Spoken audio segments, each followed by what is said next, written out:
Vie de famille.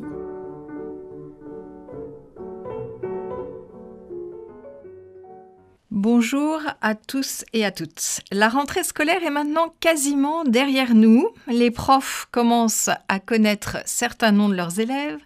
Les élèves commencent à s'habituer à la nouvelle façon de faire et à la personnalité de monsieur untel, prof d'SVT, ou de madame untel, prof d'anglais.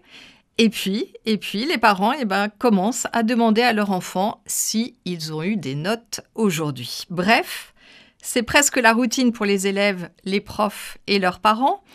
Mais si on sortait de cette routine et si on s'interrogeait sur cette nouvelle année scolaire qui pourrait être l'occasion de s'interroger justement sur les relations que les parents ont avec les profs, ou plutôt sur les liens qu'ils pourraient tisser pour le plus grand bien des enfants. Vous êtes bien dans l'émission Vie de famille, présentée par Isabelle Boulan, et nous accueillons aujourd'hui Caroline Eljanati, chef d'établissement du lycée campus Talensac à Nantes. Bonjour Caroline. Bonjour. Bienvenue dans l'émission. Merci. En tant que chef d'établissement, justement, vous allez pouvoir nous donner votre vision de ce sujet qui concerne les rapports entre parents et profs, notamment au lycée. Alors, on disait à l'instant plutôt que vous dirigez le campus, le lycée campus Talensac à Nantes. Au fait, de quel type d'établissement scolaire s'agit-il ?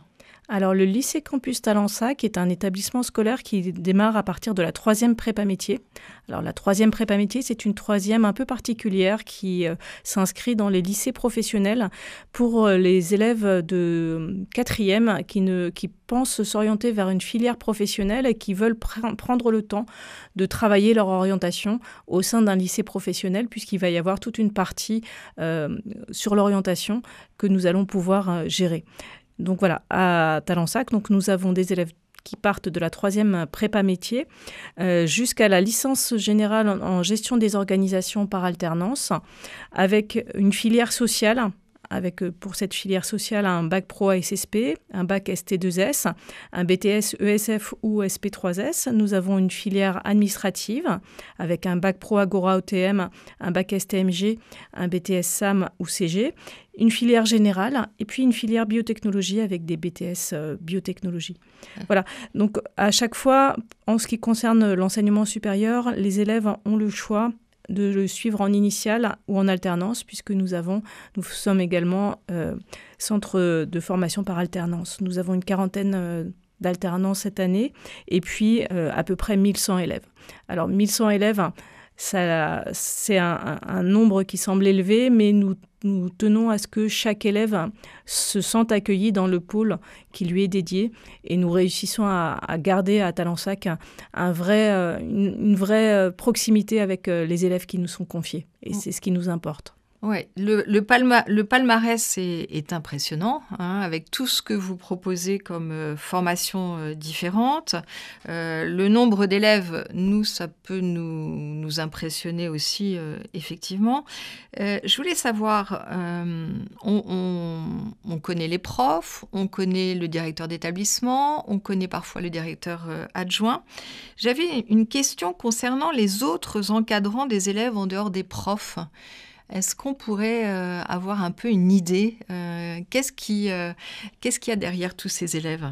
Alors, nous avons des personnels de vie scolaire qui sont au plus près des élèves. Et puis, on a des personnels administratifs, secrétariat. À Talensac, nous avons la chance aussi d'avoir une chargée de communication, ce qui n'est pas forcément le cas dans tous les établissements, mais c'est un rôle important, surtout en ce moment.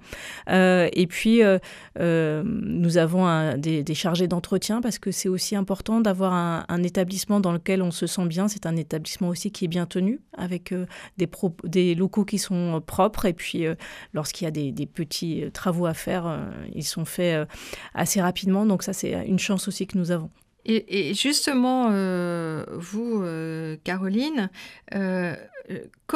quel est votre parcours? Comment est-ce qu'on devient chef d'établissement? C'est pas un beau matin, on se lève et on se dit tiens, je vais devenir chef d'établissement. Quel est votre parcours en fait? Alors, on ne se lève pas, non, effectivement, un matin en se disant je vais devenir chef d'établissement. C'est tout un parcours. Moi, j'ai été à chaque fois en fait appelée dans mon parcours dans ma carrière d'enseignante. J'ai commencé comme enseignante et en démarrant, je ne savais pas vers quoi me tourner, donc j'ai été suppléante. Je ne savais pas si je voulais faire du premier ou du second degré. Je ne connaissais pas du tout le lycée professionnel comme la plupart des enseignants. Moi, j'ai fait un lycée général et après j'ai fait des études de lettres, donc très classique. Ah oui, vous étiez prof de français? En lycée professionnel, j'étais prof de français et d'histoire-géographie, parce qu'en lycée professionnel, on a deux matières. Et voilà, lors de mes suppléances, j'ai découvert le lycée professionnel et j'ai eu un réel attachement pour ces élèves qui sont dans le concret et qui ont besoin vraiment des enseignants. Donc, moi, je suis originaire de Brest. Par hasard, mon mari a été muté à Nantes et donc j'ai eu une suppléance à Talensac en 99 d'une année. Et puis mon mari a été muté à Paris et j'ai retrouvé un établissement de la même tutelle que Talensac à Paris qui s'appelle Carcado-Cesval.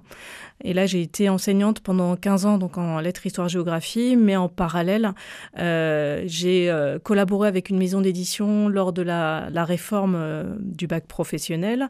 J'ai également été formatrice à l'ISFEC et j'ai mis en place une formation didactique pour les enseignants de lycée professionnel puisqu'il rien n'était fait en matière de formation pour les enseignants de lycée professionnel.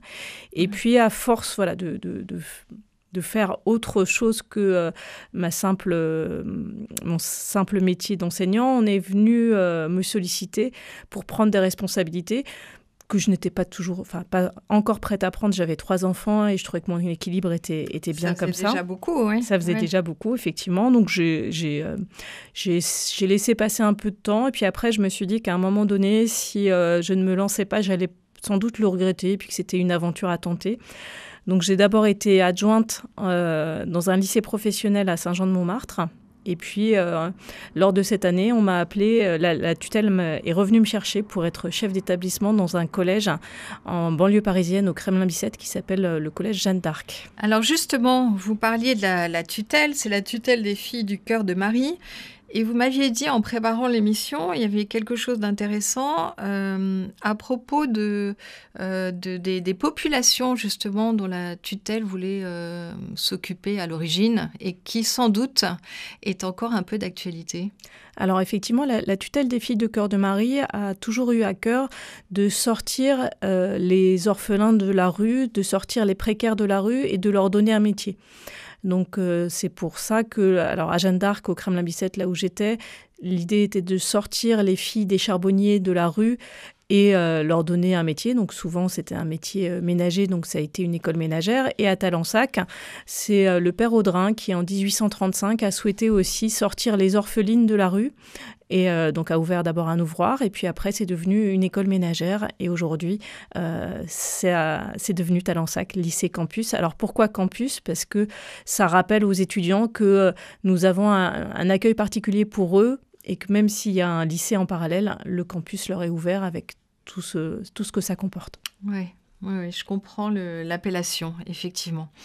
Alors pour en venir au cœur de notre sujet, merci pour cette présentation détaillée et qui nous permet de voir l'importance, l'étendue du lycée campus Talensac et aussi de savoir qu'il dépend d'une tutelle, ce qui n'est pas toujours le cas des établissements sous contrat. Est-ce qu'on pourrait dresser une sorte d'état des lieux des relations parents-prof aujourd'hui ? Autrement dit, est-ce que, d'après vous, il existerait une sorte de nouveau parent ? Alors, je pense qu'il existe aujourd'hui des nouveaux parents, mais que ça va avec des changements de la société assez importants. C'est-à-dire que autrefois, on considérait que la parole d'autorité était la parole à suivre et il n'y avait aucun débat là-dessus. Et aujourd'hui, on est beaucoup plus en contestation sur la parole d'autorité. Et puis, on a aussi des parents qui sont beaucoup plus à l'écoute de leurs enfants. Alors, pour le meilleur et pour le pire. Pour le meilleur, parce qu'effectivement, autrefois, et certains en ont pesé le prix, on imposait une certaine une scolarité aux enfants qui, après, pouvaient être malheureux dans leur vie professionnelle et on pouvait avoir des reconversions professionnelles, même tardives, de jeunes qui n'avaient pas du tout été écoutés dans leur choix d'orientation. Mais aujourd'hui, a fortiori, on a des parents qui, quelquefois, écoutent trop leurs enfants, n'écoutent pas assez les enseignants, qui sont des professionnels malgré tout de l'orientation, et n'aident pas par là leurs enfants, parce qu'à un moment donné, quand on est enfant, on a aussi besoin d'avoir une parole claire, et on a aussi besoin d'avoir un soutien fort des parents. Vous m'aviez dit à ce propos, et je trouvais ça intéressant, à propos des choix d'orientation, vous m'aviez dit qu'on voit de plus en plus d'élèves qui démissionnent en terminale. Alors tout à fait, effectivement, c'est ça aussi un point important, c'est que en fait là on a des élèves effectivement qui ne vont pas au bout de leur formation alors qu'il reste peu de temps avant l'obtention du bac. Et nous, ça nous interroge parce qu'on se demande si les parents doivent suivre la parole de l'enfant et effectivement arrêter tout, ou si les parents doivent avoir un accompagnement un peu plus fort et les inciter à aller jusqu'au bout de la formation. Là, on sent que finalement, les parents écoutent leur enfant. Sans les obliger ou les accompagner en tout cas fortement pour qu'ils aillent au moins au bout de la formation. Est-ce qu'ils entendent vos conseils, les parents ? Parce que j'imagine que vous essayez de garder les jeunes terminales jusqu'au bout, jusqu'à la passation du bac. Alors, les parents nous écoutent, mais ils nous disent que de toute façon, ça sera la parole de l'enfant qui primera. D'accord. Et après, c'est vrai qu'aujourd'hui, nous avons des jeunes qui sont dans un vrai mal-être. Donc, pour certains, est-ce que c'est le bon choix de s'arrêter avant un examen qui pourrait être trop traumatisant pour eux ? Peut-être. Mais sans doute pas pour tous. Et sans doute que pour la majeure... Peut-être que certains regretteront, en tout cas, de n'avoir pas essayé, au moins, d'obtenir ce bac. Donc, si on dit qu'il y a un nouveau parent, c'est sans doute dans sa capacité à écouter peut-être davantage l'enfant, à la fois pour le bien de l'enfant à certains moments, mais aussi à des moments où on pense que ce n'est pas forcément la meilleure des solutions. Et puis surtout, je pense qu'un enfant a besoin d'avoir un cadre et une voie qui soient identiques entre l'école et la maison. Et moi, souvent, lorsque je fais des entretiens de recrutement, je rappelle aux parents qu'ils nous confient ce qu'ils ont de plus précieux, à savoir leur enfant, et que ça doit être en toute confiance. Et il faut que l'enfant sente cette confiance. Et la confiance, ça va aussi par, quelquefois, on est obligé effectivement de contraindre. On va pas toujours dans le sens de ce que souhaiterait l'enfant, mais c'est pour son bien. Et ça, parfois, c'est cette notion-là de... on le fait, ça va être difficile pour toi, mais c'est pour ton bien, qui est de plus en plus difficile à entendre par les parents comme par les enfants. Oui, justement, on va reparler de cette notion de confiance qui, à mon avis, est vraiment essentielle et au cœur du sujet, comme vous le dites. Ça, je pense que c'est très, très important. On va faire une petite pause musicale avec une chanson que vous avez choisie. Vous nous direz peut-être pourquoi après. Quoi pourquoi de J.E.R.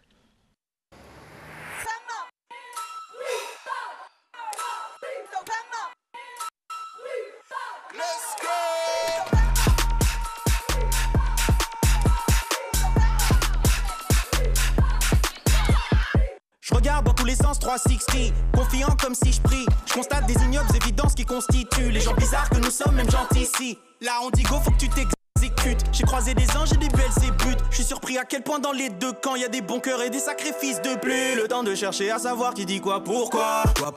C'est foutu depuis que les gens se sont dit que c'était soit pour soi, soit pour soi. Plus le temps de chercher à savoir qui dit quoi, pourquoi. C'est foutu depuis que les gens se sont dit que c'était soit pour soi, soit pour soi, soit pour soi, soit pour soi, soit pour soi, soit pour soi, soit pour soi, soit pour soi, soit pour soi, soit pour soi, soit pour soi, soit pour soi, soit pour soi, soit pour soi. C'est foutu depuis que les gens se sont dit que c'était soit pour soi. Je m'inquiète pas, je sais qu'ils sont potes avec mon G-Pro. Quand tu goûtes c'est trop, soi-disant t'es là depuis le début, mais t'es présent que quand c'est pro. On fait la bagarre comme tous les rappeurs, alors c'est soi-même contre les détracteurs. On se serre la main pour atteindre notre but. Je suis choqué dans tous les camps, y'a des bons cœurs et des sacrifices de plus. Le temps de chercher à savoir qui dit quoi, pourquoi. C'est foutu depuis que les gens se sont dit que c'était soit pour soi. Plus le temps de chercher à savoir qui dit quoi, pourquoi. C'est foutu depuis que les gens se sont dit que c'était soit pour soi. Soit pour soi. Soit pour soi. Soit pour soi. Soit pour soi. Soit pour soi. Soit pour soi. Soit pour soi. Soit pour soi. Soit pour soi. Soit pour soi. C'est foutu depuis que les gens se sont dit que c'était soit pour soi. Plus le temps de chercher à savoir qui dit quoi, pourquoi. J'ai plus rien à prouver, je veux pas être approuvé, je fais ça pour voir. Juste curieux, juste partage-moi ce que tu vois. Mais c'est foutu depuis que les gens se sont dit que c'était soit pour soi. Soit pour soi, soit pour soi, soit pour soi, soit pour soi, soit pour soi. Soit pour soi, soit pour soi, soit pour soi,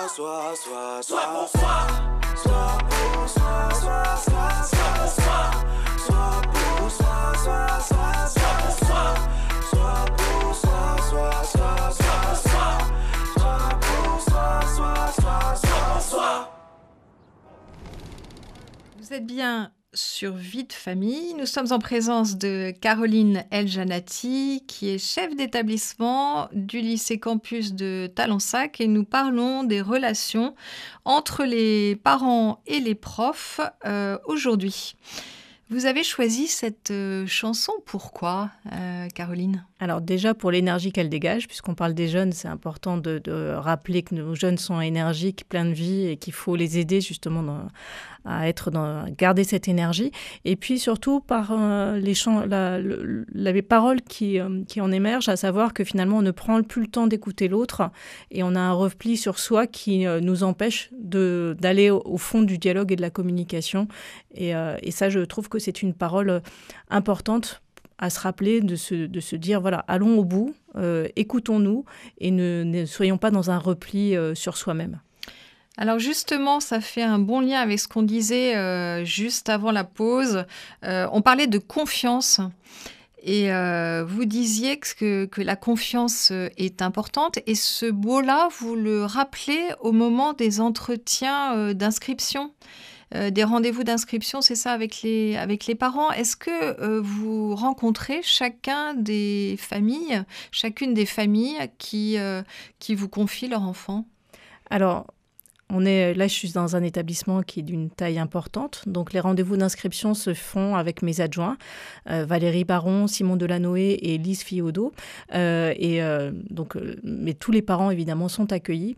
Et avec cette idée que, de toute façon, ils doivent nous faire confiance. À Talensac, nous avons cette particularité d'être vraiment au plus jeune au plus près de l'élève, hein, et avec un réel accompagnement. Parce que nous considérons qu'un élève qui apprend mieux est un jeune qui va bien.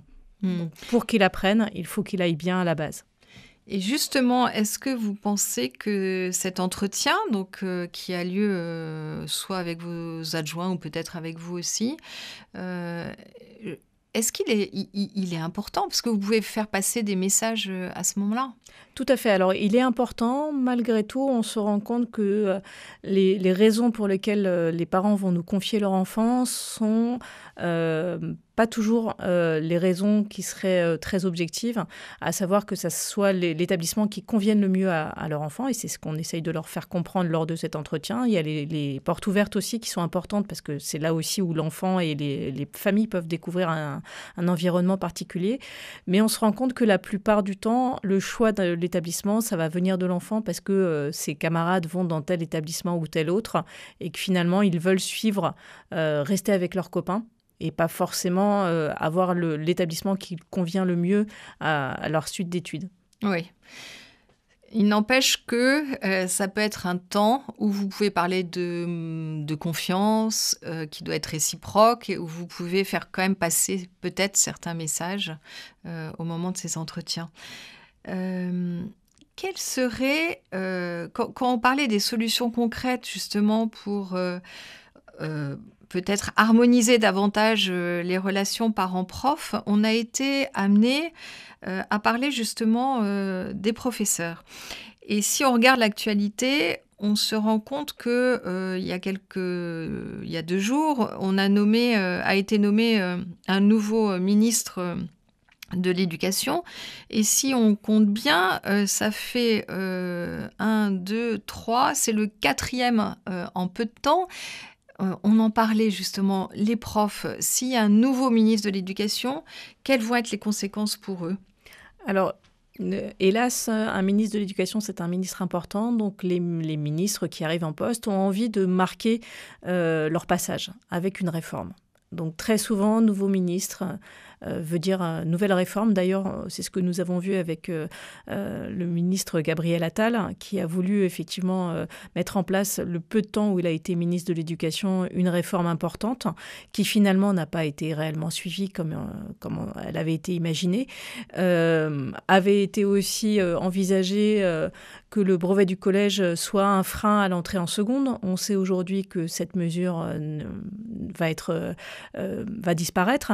Donc en fait, c'est là aussi, il faut comprendre que les enseignants sont un peu dans l'expectative de se demander, mais finalement, qu'est-ce qui va arriver avec cette nouvelle ministre, en sachant aussi, et on le sait hélas, qu'aujourd'hui, sans doute que le gouvernement est un gouvernement un peu fragile. On ne sait pas combien de temps le gouvernement va tenir, donc on ne sait pas si des mesures fortes vont être mises en place ou pas, oui. et quelle va être la continuité.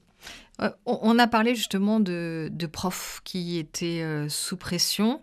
On a évoqué la solitude du prof ensemble en préparant l'émission et vous aviez dit que les profs avaient besoin de lieux de dialogue entre eux et vous m'aviez dit que parfois vous aviez instauré des temps de pré-conseil de classe, c'est ça ? Tout à fait, parce qu'effectivement, l'enseignant est seul devant sa classe, seul à gérer ses élèves, seul dans ses préparations de cours. Alors évidemment, heureusement, il travaille en équipe aussi, mais sur la plupart du temps, ils sont seuls et il y a des besoins de moments où on puisse échanger sur ses difficultés, sur aussi faire baisser un peu la pression.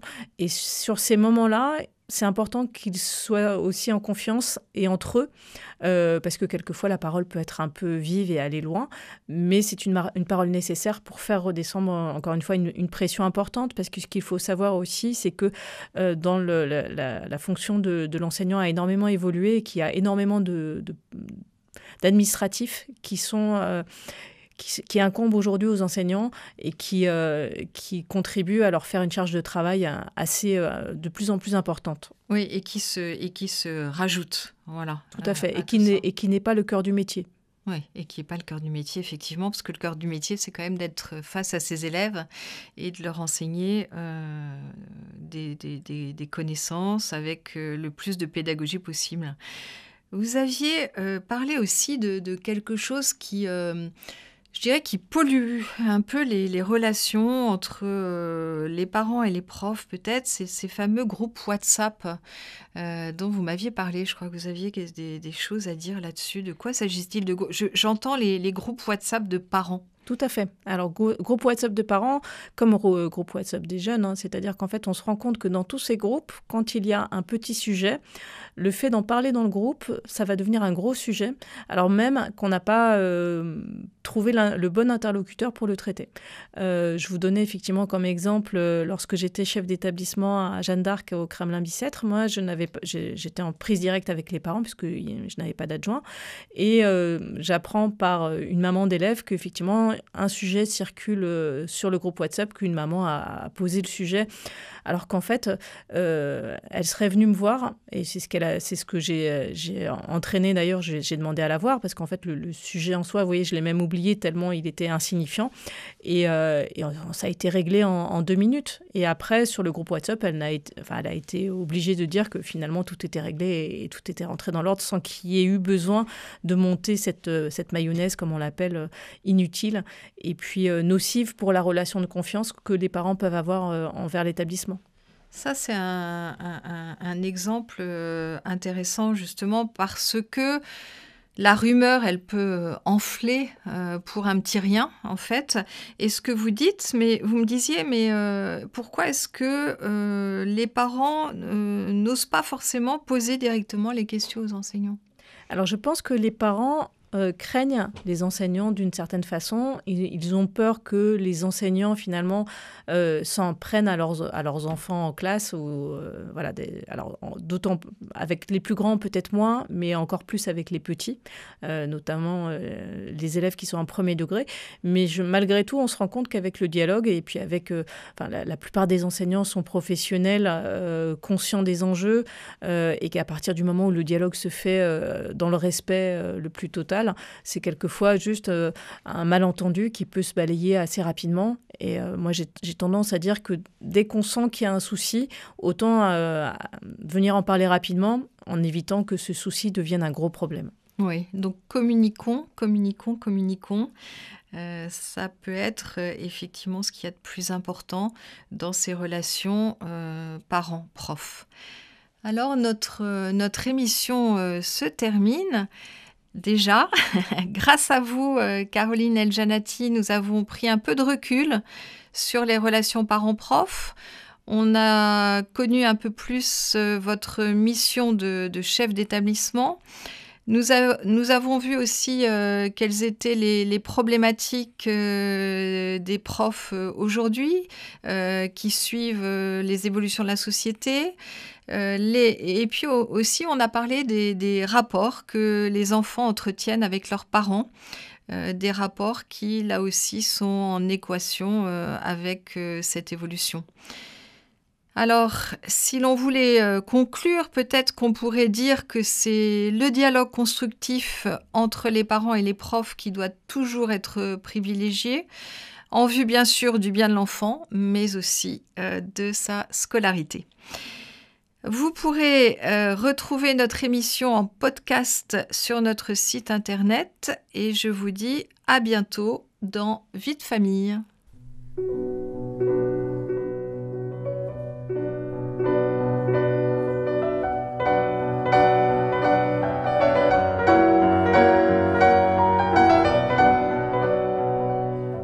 C'était Vie de famille.